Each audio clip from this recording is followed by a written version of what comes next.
Hulaan ko, Dek. Writing to? Writing lag. Oh, writing Oo. pala. Napansin nyo ba yun? Apat akong 6.5 eh. 6.5, oh. Oo, apat nga ako 6.5. Yung speaking, muntik na akong makalimot sa Tagalog eh. Laging 8 eh. Oh. Pero pagdating sa writing, mahirap talaga. 6.5. Buti na lang nagbaba sila.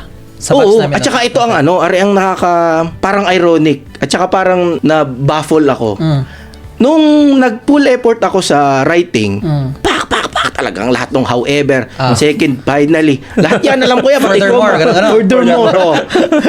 Mention, above mention, di ba gayon? Lahat yan, kabisado ko noon. Ngayon, hindi na. Lahat yan, kabisado ko noon. Ang ganda ng structure ko. Kahit ano sabihin mong graph, kaya kong ilagay. Kaya ko nga yatang gumawa ng graph pero magmumukhang painting. Sa sobrang ano ko. Siyempre, matututo Artwork ka na, eh. artwork. At saka alam mo yung ang tawag na sa'yo ng review center, hindi na pangalan mo. Suki na. Suki. Ito ka ulit. Suki na. Bagsak ka ulit. naman. Hiyang-hiya na ako. Pero parang feeling ko na master ko na siya. Bakit ganun? Kung kailan perfect, 6.5 ang result. Pero nung hindi na ako nag-effort, dahil sabi ko kay tita, baka hindi talaga para sa akin. Last na to.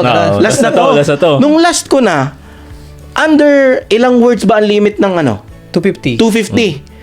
Hindi pa yata ako naka 180. Pumasa ako. 7.5 pa. Alay, akalain mo yun.